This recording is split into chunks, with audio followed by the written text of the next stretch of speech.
नमस्कार, मैं हूं नारायण शर्मा और आप देख रहे हैं AINS न्यूज़ 24 चैनल। अब खबरें विस्तार से। छत्तीसगढ़ में कोरोना का आंकड़ा बढ़ता दिखाई दे रहा है, जो चिंता का विषय है। मुख्यमंत्री ने भी कहा कि कोरोना को लेकर निर्धारित गाइडलाइन और प्रोटोकॉल का पालन करना आवश्यक हो गया है, वरना बढ़ते मामलों में और तेजी आ सकती है। छत्तीसगढ़ में बढ़ते कोरोना के मामलों ने एक बार फिर चिंता में डाल दिया है।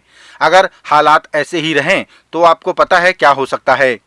लेकिन मुख्यमंत्री ने साफ कहा कि कोरोना को लेकर निर्धारित गाइडलाइन और प्रोटोकॉल का सख्ती से पालन करने की आवश्यकता है, वरना बढ़ते मामलों में और तेजी आ सकती है।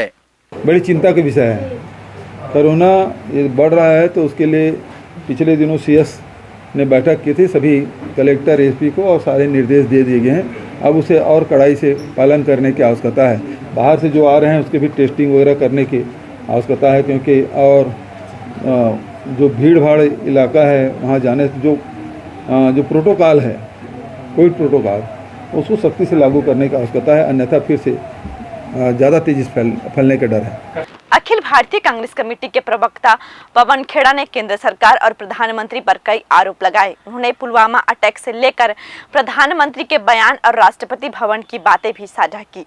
अखिल भारतीय कांग्रेस कमेटी के प्रवक्ता पवन खेड़ा ने केंद्र सरकार पर कई आरोप लगाए। उन्होंने पुलवामा अटैक से लेकर प्रधानमंत्री के बयान और राष्ट्रपति भवन की बातें भी साझा की। उन्होंने कहा कि देश के राष्ट्रपति भवन को भी रिमोट कंट्रोल से चलाया जा रहा है। पवन खेड़ा ने बताया कि राष्ट्रपति भवन में आने वाले और मिलने वालों की सूची प्रधानमंत्री अप्रूव करते हैं।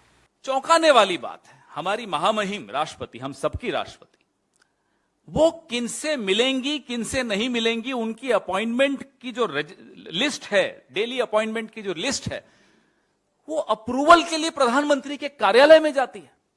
कभी सुना आपने ये रिमोट कंट्रोल, ऐसा रिमोट कंट्रोल कि प्रधानमंत्री तय करेंगी कि इस देश की महामहिम किससे मिलेंगी किससे नहीं मिलेंगी। ये स्थिति है कि सतपाल मलिक जी की अपॉइंटमेंट थी, रास्ते से उन्हें वापस लौटना पड़ा क्योंकि राष्ट्रपति भवन से फोन आ गया कि आपकी अपॉइंटमेंट कैंसिल हो गई। फिर इन्हें मालूम पड़ा, ये हम नहीं बोल रहे, ये सब राज्यपाल बोल रहे हैं, सत्यपाल मलिक बोल रहे हैं, आज भी भारतीय जनता पार्टी के सदस्य हैं, अभी तक उनका निष्कासन नहीं हुआ है। केस काल में कोसरिया मराठ समाज द्वारा बड़े डोंगर राज्य का वार्षिक सम्मेलन आयोजित किया गया। इस दौरान सम्मेलन में उपस्थित विधानसभा उपाध्यक्ष संतराम नेताम ने कहा कि समाज को आगे बढ़ाना है तो शिक्षा पर जोर देना होगा। उन्होंने कहा कि समाज आगे बढ़ेगा तो देश और प्रदेश दोनों ही आगे बढ़ेंगे। केसकाल विधानसभा के ग्राम पिपरा में कोसरिया मरार समाज द्वारा बड़े डोंगर राज्य का वार्षिक सम्मेलन आयोजित किया गया, जिसमें छत्तीसगढ़ विधानसभा के उपाध्यक्ष संतराम नेताम मुख्य अतिथि के तौर पर शामिल हुए। उन्होंने कहा कि समाज आगे बढ़ेगा तो प्रदेश और देश दोनों आगे बढ़ते हैं। उन्होंने शिक्षा पर बल देते हुए कहा कि बच्चों और लड़कियों को शिक्षित करें। छत्तीसगढ़ के मुख्यमंत्री भूपेश बघेल ने भारतीय जनता पार्टी, RSS, बजरंग दल और विश्व हिंदू परिषद को लेकर टिप्पणी की। उन्होंने कहा कि इन सब का काम लोगों को गुमराह करना और षड्यंत्र करना है। मुख्यमंत्री भूपेश बघेल ने भारतीय जनता पार्टी, बजरंग दल, RSS और विश्व हिंदू परिषद पर आरोप लगाते हुए कहा कि इन सब का काम लोगों को गुमराह करना और षड्यंत्र करना है। ये भारतीय जनता पार्टी, RSS, बजरंग दल, विश्व हिंदू परिषद, ये सारे मिलकर लोगों को गुमराह करने की, इसके पास और कोई काम नहीं, केवल गुमराह करो, षड्यंत्र करो। इसको दिल्ली मांग करना चाहिए, लोकसभा में हो गए। छत्तीसगढ़ की राजधानी रायपुर में 151 लोगों के चेहरों पर फिर से मुस्कान लौट आई। कुछ दिनों पूर्व इनकी गाढ़ी कमाई से खरीदे गए मोबाइल फोन चोरी हो गए थे या फिर गुम हो गए थे, जिसकी सूचना उन्होंने पुलिस थाने में दी। पुलिस ने जांच पड़ताल की और ऐसे 151 मोबाइल को ढूंढ निकाला। राजधानी के वरिष्ठ पुलिस अधीक्षक प्रशांत अग्रवाल ने बताया कि कई ऐसे मोबाइल हैं जो अन्य राज्यों से बरामद हुए हैं। रायपुर पुलिस ने आज राजधानी के 151 मोबाइल उनके मालिकों तक पहुंचा दिए। ये मोबाइल या तो गुम हो गए थे या फिर चोरी चले गए थे। पुलिस ने कार्रवाई के दौरान इन सब को ढूंढ निकाला। राजधानी के वरिष्ठ पुलिस अधीक्षक प्रशांत अग्रवाल ने जानकारी दी कि कुछ मोबाइल अन्य राज्यों से भी ढूंढ कर लाए गए हैं। लगभग 150 मोबाइल, 151 मोबाइल लोगों को वापस लौटाए जा रहे हैं। इसके पहले जनवरी में भी 223 मोबाइल लोगों को लौटाए गए थे और ये मोबाइल घूमने के बाद अलग अलग जगहों पे अलग अलग हैंड से होते हुए पहुँचे हैं। तो कुछ मोबाइल अदर स्टेट से भी रिकवर हुए हैं, महाराष्ट्र से, उड़ीसा से, झारखंड से, मध्य प्रदेश से, आसपास के स्टेट से भी इनमें से कुछ मोबाइल बरामद हुए। तो ऐसे 150 मोबाइल आज हम व्यापार पुलिस के द्वारा लोगों को लौटाया जा रहा है। मुख्यमंत्री भूपेश बघेल ने कहा कि बस्तर की पहचान अब सुशासन, रोजगार और आदिवासियों को मिलने वाले उनके हक से बनी है। इसके पहले 15 सालों तक तो बस्तर में फर्जी एनकाउंटर, आदिवासियों को प्रताड़ना देना और बम ब्लास्ट जैसी गतिविधियों से जाना जाता था। छत्तीसगढ़ के मुख्यमंत्री भूपेश बघेल ने बस्तर की पहचान भारतीय जनता पार्टी के 15 साल की सत्ता के दौरान खराब रहने की बात कही। मुख्यमंत्री ने कहा कि भाजपा शासन में फर्जी एनकाउंटर, आदिवासियों को प्रताड़ना, बम ब्लास्ट जैसी गतिविधियों से बस्तर को जाना जाता था, लेकिन अब बस्तर में कांग्रेस ने सुशासन दिया है, रोजगार दिया है और आदिवासियों को उनका हक दिया है। रमन सिंह के मुख्यमंत्री बनने के बाद कोई सैलानी नहीं जाता था। बाहर की बात तो छोड़ दी, छत्तीसगढ़ के लोग जाने से डरते थे। वहाँ के आदिवासी दहशत में थे, व्यापारी डरे हुए थे, नौजवान डरे हुए थे। ये पहचान बना के उन्होंने रखा था। भोले भाले आदिवासियों को जेल में ठूसने का काम उसकी सरकार ने किया, फर्जी एनकाउंटर किया। ये पहचान वहाँ की बनी थी। आए दिन आईडी ब्लास्ट के आवाज़ें पूरे देश में सुनाई पड़ती थी। ये पहचान रमन सिंह बना के रखे थे। हमने 4 साढ़े 4 सालों में वहाँ आदिवासियों के, परंपरागत निवासियों के लोगों के जो जल जंगल ज़मीन है उसका अधिकार हमने दिया। उसकी ज़मीनें जो रमन सिंह की सरकार ने छीन ली थी उसको वापस कराया। उसके परंपरागत जो लघुन उपज संग्रहण करते थे, खेती करते थे, उसको बढ़ावा दिया।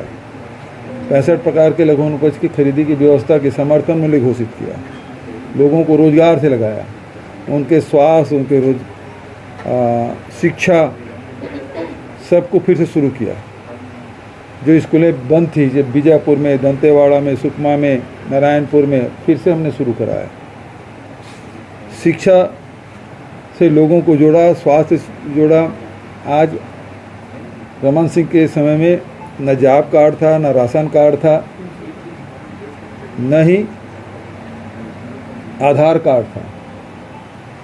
जगदलपुर में आयोजित हुए कांग्रेस के भरोसे का सम्मेलन को पूर्व मुख्यमंत्री डॉक्टर रमन सिंह ने तमाशा कह दिया, जिस पर मुख्यमंत्री भूपेश बघेल ने कहा कि अब बस्तर में डॉक्टर रमन सिंह को कोई पूछ नहीं रहा है।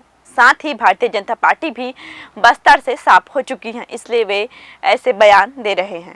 कांग्रेस के जगदलपुर में हुए भरोसे के सम्मेलन को पूर्व मुख्यमंत्री डॉक्टर रमन सिंह ने तमाशा कह दिया, जिस पर प्रतिक्रिया व्यक्त की मुख्यमंत्री भूपेश बघेल ने। उन्होंने कहा कि अब रमन सिंह को बस्तर में कोई पूछ नहीं रहा है, इसलिए उन्हें ऐसे कार्यक्रम तमाशा ही लगेंगे। जबरदस्ती ढो ढो लोग लाते थे, बंदूक की नोक में लाते थे, अब उनको तमाशा लग रहा है। रमन सिंह जी को कोई पूछ नहीं रहा है। बस्तर में 12 सीट गई, उपचुनाव हुए 2 उसमें भी गए। जिला पंचायत, नगर पालिका, नगर निगम, सब में भारतीय जनता पार्टी वहाँ साफ होगी। अखिल भारतीय कांग्रेस कमेटी के राष्ट्रीय नेता राहुल गांधी बंगला खाली कर रहे हैं। इस कार्रवाई को लेकर छत्तीसगढ़ के मुख्यमंत्री भूपेश बघेल ने कहा कि दिल्ली में ऐसे कई भूतपूर्व सांसद हैं जो सरकारी बंगले में रह रहे हैं, उन्हें नहीं हटाया जा रहा है। हटाया तो सिर्फ उन्हें जा रहा है जो संसद में सवाल पूछते हैं। मुख्यमंत्री भूपेश बघेल ने केंद्र सरकार पर आरोप लगाया कि उनके राज्य में सवाल पूछना गुनाह हो गया है।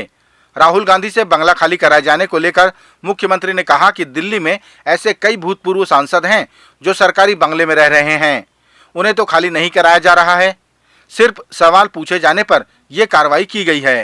इतने ऐसे भूतपूर्व सांसद हैं जो अभी भी बंगलों में टिके हुए सरकारी बंगलों में, लेकिन आप बर्दाश्त नहीं कर सकते। प्रजातंत्र में ये है कि सवाल पूछे जाते हैं। अभी जैसे आप सवाल पूछ रहे हैं, मैं जवाब दे रहा हूँ, लेकिन वर्तमान केंद्र की सरकार में सवाल पूछना अपराध है। और जब अडानी के खिलाफ सवाल हो रहे थे तो लोग डरना बंद कर दिए थे। तो तानाशाही में सबसे पहली बात यह है, लोग उससे डरे, और डर को कायम रखने के लिए उसे दबाया जाता है, कुचला जाता है, मिटा दिया जाता है। छत्तीसगढ़ की पुलिस ने भारतीय जनता पार्टी के कार्यकर्ताओं को हेट स्पीच पर नोटिस जारी कर दिया है। जिसे लेकर पूर्व कलेक्टर व भाजपा नेता ने कहा कि सरकार कुछ भी कर ले, भारतीय जनता पार्टी का एक एक कार्यकर्ता अपना विपक्षी धर्म निभाता रहेगा। छत्तीसगढ़ में भारतीय जनता पार्टी के कार्यकर्ताओं को पुलिस के द्वारा हेट स्पीच के तहत नोटिस देने से पार्टी में आक्रोश है। पूर्व कलेक्टर व भाजपा नेता ओपी चौधरी ने कहा कि सरकार कुछ भी कर ले, लेकिन भारतीय जनता पार्टी का एक एक कार्यकर्ता अपना विपक्ष धर्म निभाता रहेगा। अगर इस प्रदेश में अपनी बॉडी लैंग्वेज, अपनी भाषा, सभी दृष्टि से हेट स्पीच का अगर कोई सरगना है तो स्वयं मुख्यमंत्री भूपेश बघेल हैं। इनके विधायक बृहस्पति सिंह सरेआम अधिकारी को पीट देते हैं और मुख्यमंत्री जी का बयान आता है कि आपस का बात है, आपस में हम बैठकर सुलझा लेंगे। इनके आबकारी मंत्री कवासी लखमा बच्चों को कुसंस्कार सिखाते हुए कहते हैं कि अगर नेता बनना है तो कलेक्टर एसपी के कॉलर पकड़ो। इनकी विधायक शकुंतला साहू रेत के अवैध उत्खनन के मामले में तहसीलदार को जाकर उल्टा धमकाती हैं। प्रदेश में मॉब लिंचिंग से एक छत्तीसगढ़िया 22 वर्षीय युवक की हत्या हो जाती है और इनके मंत्री अमरजीत भगत कहते हैं एक छोटी घटना घटित हुई है। भाजपा के कार्यकर्ता और भाजपा के नेता इस मॉब लिंचिंग में न्याय के लिए, संतावना राशि के लिए अपने विपक्ष धर्म का निर्वहन करते हुए आवाज उठा रहे थे। उनके खिलाफ आपने केस दर्ज किया है। दरअसल आपकी बौखलाहट इस बात पर है कि भाजपा के दबाव में 50 लाख ना सही 10 लाख तो आपको संतावना राशि देनी पड़ी। दरअसल मुख्यमंत्री जी 10 जनपद के अलावा 1 रुपया भी कहीं जाए उसे स्वीकार नहीं करना चाहते हैं। ये थे आज के प्रमुख समाचार। आप देख रहे थे AINS न्यूज़ 24 यूट्यूब चैनल। कल फिर मिलेंगे ताज़ा तरीन समाचारों के साथ। तब तक रोजाना की ताज़ा खबरों के लिए आप हमारे लोकप्रिय यूट्यूब चैनल AINS न्यूज़ 24 को सब्सक्राइब, लाइक और शेयर करना ना भूलें। नमस्कार।